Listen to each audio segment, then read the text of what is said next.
जय हिंद दोस्तों। तो आज के अपनी इस वीडियो में हम डिस्कस करने वाले हैं जीडीएस ग्रामीण डाक सेवक जो पोस्ट ऑफिस में कार्यरत रहते हैं। पिछले काफ़ी समय से ये नाम काफ़ी चर्चा में रहा है।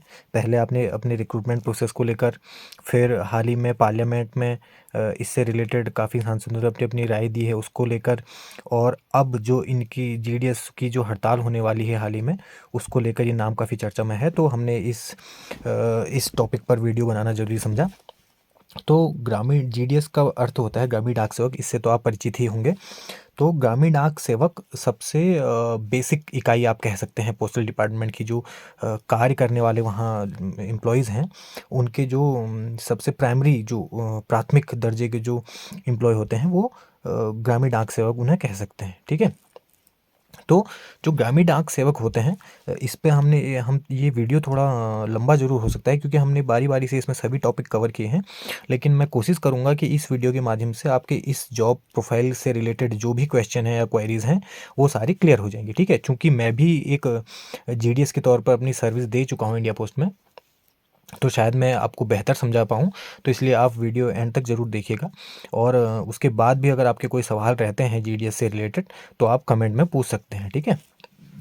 तो शुरू करते हैं। जीडीएस का अर्थ होता है ग्रामीण डाक सेवक, जो मैंने पहले ही बता दिया है कि पोस्ट ऑफिस की जो कार्य प्रणाली है उसके एक प्राथमिक कर्मचारी के तौर पर आप इन्हें देख सकते हैं। ठीक है। इन्हें जो बांटा गया है वो मूलतः दो प्रकारों में बांटा गया है। वो है, एक होता है इसमें बीपीएम और एक एबीपीएम। ठीक है। इस बीपीएम का अर्थ होता है ब्रांच पोस्ट मास्टर, मतलब शाखा डाकपाल, और एबीपीएम का अर्थ होता है असिस्टेंट ब्रांच पोस्ट मास्टर। ठीक है। तो इनको हम देख लेते हैं, इनके एक बार मोटा माटी समझ लेते हैं ऊपर से। तो बीपीएम का कार्य तो वही होता है, आपने अधिकतर देखा होगा ग्रामीण क्षेत्रों में जो डाकघर होते हैं उनमें जो डाकघर के पोस्ट मास्टर होते हैं, उस डाकघर के शाखा डाकपाल जो होते हैं उन्हें ब्रांच पोस्ट मास्टर कहते हैं। साथ में एबीपीएम जो उस ऑफिस में, उस शाखा डाकघर में जो आपके पोस्टमैन होंगे, पोस्टमैन का कार्य करते होंगे, या फिर जो डाक को लाने ले जाने का मेल करियर कहते हैं उन्हें पोस्ट ऑफिस में, तो वो एबीपीएम कहलाते हैं। ठीक है। तो ये तो इनके एक कार्य का मतलब विश्लेषण हो गया यहाँ पे। ठीक है। तो आप मोटा मोटा समझ सकते हैं कि क्या क्या एबीपीएम और बीपीएम होते हैं मतलब। ठीक है।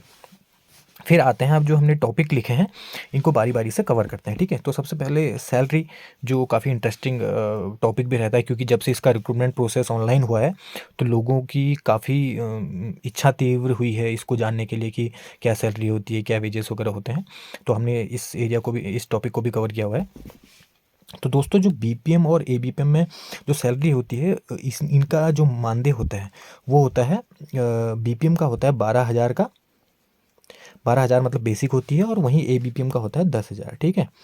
इसके बाद अभी मैं दिसंबर में ये वीडियो रिकॉर्ड कर रहा हूँ, तो अभी के हिसाब से जो डीए है वो इस पे 46% है।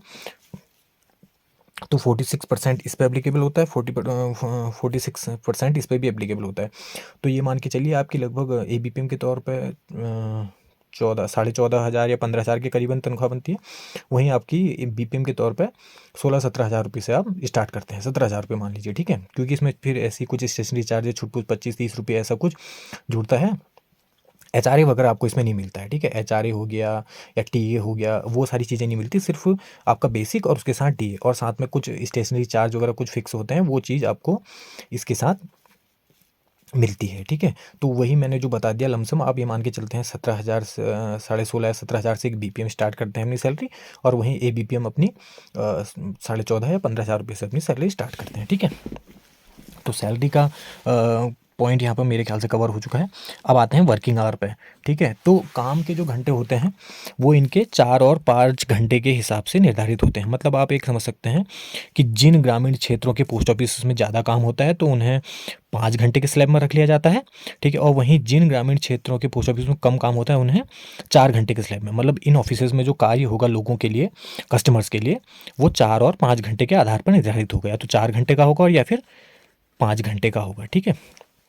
तो काम के घंटे भी इनके निर्धारित हो चुके हैं इस तरीके से, मतलब काम के घंटे होते हैं। फिर आप आ जाते हैं काम पे। काम किस किस का क्या होता है। वैसे हमने वीडियो के स्टार्टिंग में ये डिस्कस कर लिया है। बीपीएम का काम हमने बता दिया कि वही जो आपने देखा होगा पहले से, तो ये लोग जैसे मैनुअल भेजते थे, अपने काम वगैरह करते थे बीपीएम, जैसे किसी की जमा करना, निकासी करना, किसी का फिक्स करना या आरडी खोलना, ये सारी काम बीपीएम करते थे। पहले से ये लोग मैनुअल भेजते थे अपने हेड ऑफिस, नहीं सॉरी, जो इनके अकाउंट ऑफिस होते थे, अधिकतर सब ऑफिस होते हैं या फिर किसी के हेड ऑफिस भी होते हैं जो डायरेक्ट लिंक होते हैं, तो उन्हें अपना काम मैनुअल भेजते थे। लेकिन अब इन पे एक RICT डिवाइस आ चुकी है। आप कभी ग्रामीण डाक क्षेत्रों में या ग्रामीण पोस्ट ऑफिस अगर विजिट किए होंगे तो वहाँ देखा होगा एक डिवाइस सी होती है इनके पास, तो उसे RICT डिवाइस बोलते हैं। तो वो RICT डिवाइस में ये काम करते हैं अब। ठीक है, तो ऑनलाइन डाटा सीधे सब ऑफिस या हेड ऑफिस में रिफ्लेक्ट हो जाता है। और वहीं ABPM का काम जो होता है इन ऑफिसेस में, तो वो डाक बांटने का और डाक लाने ले जाने का, मतलब अपने अकाउंट ऑफिस में ये डाक पहुंचाते हैं और वहाँ से अपने ऑफिस तक डाक लाते हैं। ठीक है, तो ये दो काम ABPM को होते हैं, मतलब अलग अलग होंगे, लेकिन ये काम ABPM करेंगे और BPM काम जमा निकासी वगैरह का करेंगे। ठीक है, तो ये इनका काम इस तरीके से हो जाता है। ठीक है, फिर आता है लोकेशन। अब लोकेशन कहाँ कहाँ होती है? जो ये ग्रामीण क्षेत्र के जो पोस्ट ऑफिस होंगे, ठीक है, जो मतलब ब्रांच ऑफिसेस होंगी, वो अधिकतर गांव में ही सिचुएटेड होती है, मतलब गांव के एरियाज़ में ही सिचुएटेड होगी। तो जहाँ पर भी जिन पोस्ट ऑफिस के जिन पोस्ट ऑफिस में भी ये लिखा रहेगा कि ब्रांच पोस्ट ऑफिस या फिर शाखा डाकघर, तो वो देख के आप अंदाज़ा लगा सकते हैं कि ये शाखा डाकघर है। ठीक है, और अधिकतर ये ग्रामीण क्षेत्रों में ही इनकी लोकेशन होती है। ठीक है, अब दोस्तों आ जाते हैं ग्रामीण डाक सेवक। अब जैसे मैंने बताया कि ये प्राइमरी सबसे प्राथमिक, सबसे बेसिक, जो मतलब सबसे प्राइमरी स्टेज की जो जॉब है वो मानते हैं। तो इसके बाद इसमें ग्रोथ के क्या चांसेस रहते हैं? ठीक है, तो ग्रोथ हम डिस्कस कर लेते हैं दोस्तों। तो जब आप BPM या ABPM, दोनों के लिए मानक सेम है, जब आप ABPM या BPM के तौर पर 3 साल तक सर्विस लगातार कर लेते हैं, तो उसके बाद जब भी विभागीय प्रतियोगिता होती है, ठीक है, विभागीय प्रतियोगिता होती है, तो उसमें आप MTS के लिए एलिजिबल होते हैं 3 साल बाद। मतलब आप 3 साल जब ABPM या BPM के तौर पर काम कर लेते हैं, तो तब आप MTS का एग्ज़ाम देने के लिए एलिजिबल होते हैं। ठीक है, इसी प्रकार से आप 5 साल बाद पोस्टमैन और पोस्टल असिस्टेंट का भी एग्ज़ाम दे सकते हैं। लेकिन इसमें वरीयता उन्हें दी जाती है जिनका MTS के तौर पर कार्यकाल, जिन्होंने MTS पहले ज्वाइन कर लिया, तो उन्हें ज़्यादा वरीयता जाते। खैर, ये जो ग्रोथ का जो प्रोसेस है वो थोड़ा लंबा है, तो आप बेसिक तौर पे समझ सकते हैं कि कम से कम आपको विभागीय होने के लिए एक, मतलब सबसे उसके विभागीय तौर पर भी सबसे प्राथमिक पद MTS का है। तो आपको MTS बनने के लिए भी या MTS का एग्ज़ाम देने के लिए भी 3 साल कम से कम सर्विस करनी पड़ेगी। उसके बाद जब भी एग्ज़ाम होंगे तो तब आप एलिजिबल होंगे।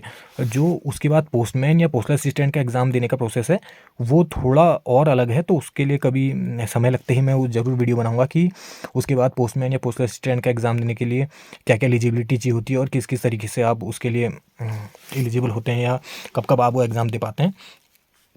फिलहाल के लिए प्राइमरी स्टेज पर आप भी समझ सकते हैं कि MTS का एग्ज़ाम देने के लिए आपको कम से कम 3 साल की सेवा होनी चाहिए। ठीक है, उसके बाद आ जाते हैं कंक्लूजन या माय ओपिनियन, मतलब मेरा क्या ओपिनियन है। जैसे मैंने आपको पहले बताया कि मैंने GDS के तौर पर कार्य किया हुआ है, तो मेरा क्या ओपिनियन है इसके रिगार्डिंग। लेकिन दोस्तों, उससे पहले मैं एक बार रिक्रूटमेंट प्रोसेस, जो मेरे यहाँ पर एक पॉइंट छूट गया है, उसे मैं लिखना चाहूँगा।